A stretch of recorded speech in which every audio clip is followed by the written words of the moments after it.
मैंने चाहा कि मैं ना लंबी चौड़ी चीज़ों में ना जाने के बजाय मैं छोटे से सिंपल एक फार्मूलाज ड्रा कर दूँ या एक पैटर्न सा ड्रा कर दें कि हमें आइडिया हो कि हमारे पास एक्यूट केस आया तो हमने किस चीज़ों पे ज़्यादा फोकस करना है। और भी चीज़ें हो सकती हैं लेकिन सबसे ज़्यादा एक्यूट केस में हमारे पास एक्साइटिंग फैक्टर, सबसे पहला अगर किसी डॉक्टर का अगर आप बैठे हैं तो आप एक्साइटिंग फैक्टर देखें कि ये इसको हुआ क्यों है। आजकल जिस तरह सर्दी का मौसम है बहुत सारे लोग आते हैं सर दर्द बहुत हो रहा है, तो आप उनसे अक्सर लोगों से पूछें तो उनकी सर्दी की कोई ना कोई एक्साइटिंग काज मिल जाती है। बच्चे को बुखार हुआ, आप उससे पूछेंगे क्या क्या हुआ था, हो सकता है उसने कुछ खाया पिया हो। आगे मैं एक्साइटिंग जो फैक्टर्स हैं मैं इसकी पूरी लिस्ट बताऊंगा कि क्या क्या हो सकती है। फिर दूसरा चीफ कंप्लेंट, कॉज थी, कॉज ने इफेक्ट क्या किया उस पेशेंट को, फिर उसकी वो जो चीफ कंप्लेंट है उसको भी हमने देखा। वो चीफ कंप्लेंट वो होती है जो इतनी प्रोमिनेंट होती है जिसकी वजह से पेशेंट अपने घर से उठ के हमारे पास आया, वो चीफ कंप्लेंट होती है और नहीं होती। पेशेंट आके मैं क्रॉनिक में बताऊंगा कि इसमें प्रॉब्लम, एक्यूट में तो मोस्टली लोग आते हैं उसी की वजह से। फिर ऑब्जर्वेशन, ये सबको पता है कि वो थर्स्ट लेंगे, उसकी फिर उसकी हीट एंड वो लेंगे, थर्स्ट लेंगे, उसके थर्मल्स लेंगे, चिली एंड हॉट है, उसकी स्टेट लेंगे जनरल। वो ये देखते हैं पेशेंट एक्टिव है या डल है, वो उसकी जनरल स्टेट लेते हैं, फिजिकल की, मेंटल की। फिर सिम्टम को कंप्लीट किया मैंने, फिर भी एडिशनल एक दफ़ा फिर रिव्यू के लिए कि आपको पता चले कि हर जब भी हमारे पास कोई पेशेंट आएगा एक्यूट में भी तो हम उसके सिम्टम को कंप्लीट करेंगे। सर्दी लगी, काजेशन आई, एक्साइटिंग फैक्टर, तो कंप्लेंट चीफ कंप्लेंट आई क्या उसके बाद, उन दोनों को मैच करेंगे, उनका मैनिफेस्टेशन देखें तो फिर उस मेडिसिन की तरफ जाएंगे। ये एक्साइटिंग फैक्टर। अब ये एक्साइटिंग फैक्टर हो क्या सकते हैं जो पेशेंट को अफेक्ट करें। सबसे पहले तो ये बायोलॉजिकल हो सकते हैं। बायोलॉजिकल क्या हो सकते हैं एक्साइटिंग फैक्टर?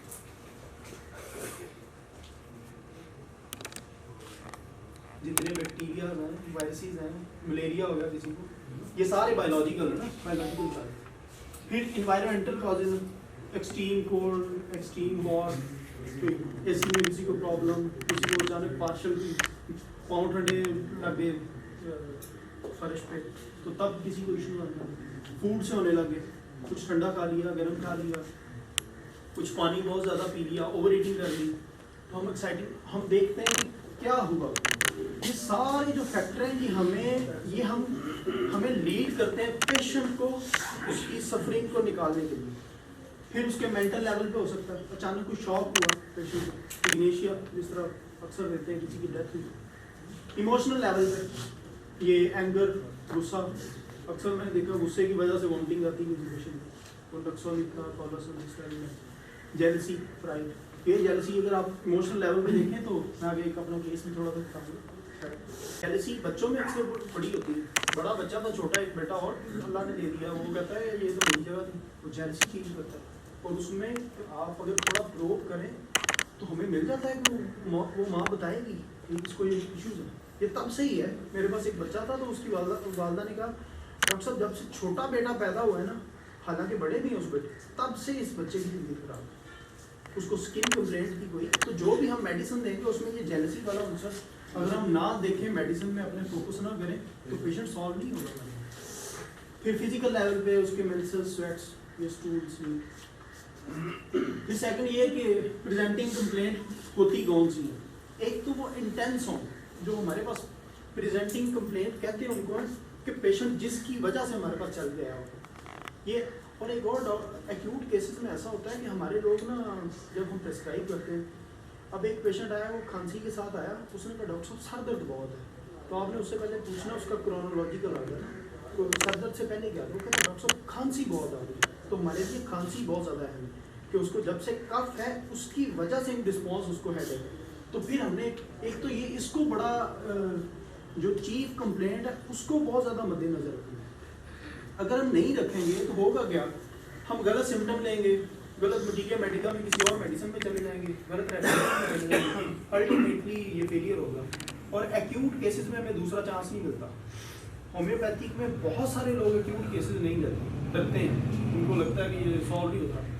और एक्यूट केसेस में अगर एक एडवाइस देना चाहूँ, सबसे पहला जो काम है एज अ फिजिशियन आपको करना है, पेशेंट को देख के ना पैनिक नहीं होना, क्या हो गया क्या हो जाएगा?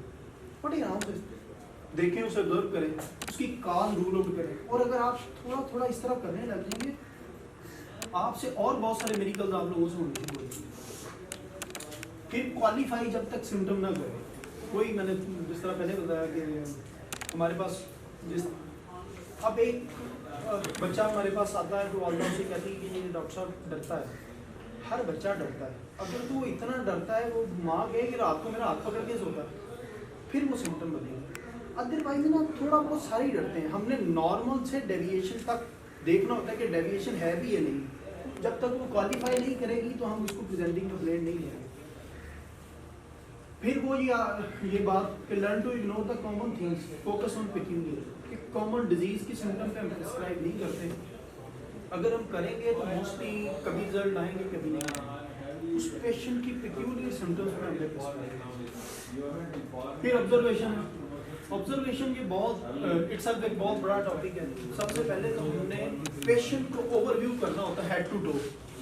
पेशेंट चल के किस तरह से हमारे पास आया, उसका बात करने का अंदाज किस तरह से है, बैठता कैसे है, उसके हेड टू टो देखना है कि उसके बालों का बाल कैसे हैं, उसका नाक कैसा है। जिस तरह हमारे पास एक्यूट केसेस अगर आते हैं ना, तो आप देखेंगे आर्सेनिकम के पेशेंट को जब ये आजकल कोर्स के बाद उसके नोज के नीचे देखें तो क्लोटिंग हो जाती है, वो मास जो होता है ना वो स्किन पीलिंग होनी शुरू हो जाती है। डिस्चार्ज जितना एक्यूरेट होता है इसलिए पीलिंग होनी शुरू हो जाती है। वो आपने साइन एंड सिम्टम आपने देखना है एज अ डॉक्टर। अगर हम नहीं देखेंगे तो हो सकता है हम कभी मिस कर दें, वो पेशेंट आर्सेनिक का और कुछ छोड़ दें। तो ये हम गलती ना कर लें, इसलिए ऑब्जर्वेशन बहुत ज़्यादा जरूरी है। हर पेशेंट को देखें कि उसको किस तरह से है, उसकी टंग देखें, जुबान देखें। एक्यूट केसेस में जिस तरह ब्रायोनिया में अक्सर देखेंगे, एंटम क्रूड में वो वाइट टंग होती है, और भी इस तरह बहुत सारी मेडिसिन। फिर फिजिकल जर्नल्स में क्या हो सकते हैं, थर्मल्स, उसके heat and cold, patient chilli या हॉट है। बल्कि प्रेफर बजाय करने तो पूरा जो थ्योरी ऑफ एक्यूट है वो बनाई इस पे है। तो थर्मल्स देखते हैं हर पेशेंट के कि जब से इसको ये इशू बना, फीवर है या गैस्ट्रिक कंप्लेंट है या रीनल कोलिक है, कुछ भी। अब पल्सटीला की कंकोमिडेंट है, पेशेंट को जब पेन होती है तो पेशेंट को सर्दी लगती है, तो कंकोमिडेंट हमने उसके थर्मल्स देखने, जनरली उसको सर्दी है या गर्मी है, पेशेंट हॉट है या कोल्ड है। फिर उसकी प्यास देखनी है, during the phase of illness उसकी थर्स्ट कैसी है, प्यास लग रही है या नहीं लग रही। हम नॉर्मल उस पेशेंट की नहीं देखेंगे। हमारा जो एक क्वेश्चन एज अ डॉक्टर हमारा होना चाहिए, पेशेंट से हमने टाइम बाउंड क्वेश्चन करना है कि during the phase of illness इसको इसकी प्यास कैसी है, during the phase of illness इसके थर्मल, इसकी सर्दी गर्मी कैसी है, फिर इसके मेंस्ट्रुअल स्वेट्स के फिजिकल मिल सकता है। फिर मेंटल वही स्टेट हम देखेंगे। अब कार्डियोज का पेशेंट अक्सर आप देखेंगे तो कोलैप्स की शक्ल में चला जाता है फौरन। तो हमारे पास जब कोलैप्स्ड पेशेंट आएगा, हम स्टेट ऑफ पेशेंट देखेंगे तो हमने मेडिसिन भी कोलैप्स्ड वाली देखनी है, कार्डियोज देखनी है। वहाँ पे हम सेट्रामोनियम नहीं दे सकते कि वो जो बच्चा चीखें मारता है उसकी स्टेट और है, हमने स्टेट को भी मद्देनजर रखना। फिर उसके ड्रीम्स हैं, फियर्स हैं, डिल्यूजन है, हमने पेशेंट को दे सकते। अब ये मैंने जहाँ मैं समराइज कर दूँ कि एक्यूट केस टेकिंग में हम क्या क्या करते हैं। पहले नंबर पे एक्यूट केसेस में जो सबसे अहम चीज़ है वो एक्साइटिंग फैक्टर है। फिर एक्साइटिंग फैक्टर से उसकी चीफ कंप्लेंट है क्या एक्चुअली, यानी कि ये कॉज है, इसका इफेक्ट क्या आया, चीफ कंप्लेंट है क्या। फिर इसके बाद हम जनरल्स को देखते हैं, जनरल्स को देखेंगे ताकि हमें मेडिसिन सिलेक्शन में आसानी हो। और फोर्थ नंबर पे हम ऑब्जर्व करते हैं। ये चार चीज़ें ये लिख लें, ये याद कर लें। एक्यूट में ये अगर चार चीज़ें आप करने लग गए ना तो आपके 80-90%, 70-80% तक आपके केसेस सॉल्व होने शुरू हो जाएंगे। हम अक्सर फेल भी ऐसी वजह से होते हैं, मैंने होम्योपैथिक पर लोगों को अक्सर फेल होते इसलिए नहीं देखा कि हम लोग जब पेशेंट की हिस्ट्री लेते हैं ना, हमें हमारे पास कोई फ्रेमवर्क नहीं होता, कोई फॉर्मूला नहीं होता। हम ना कोई 2, 4, 5 बॉक्स नहीं होते कि इसको भी फिल करना है।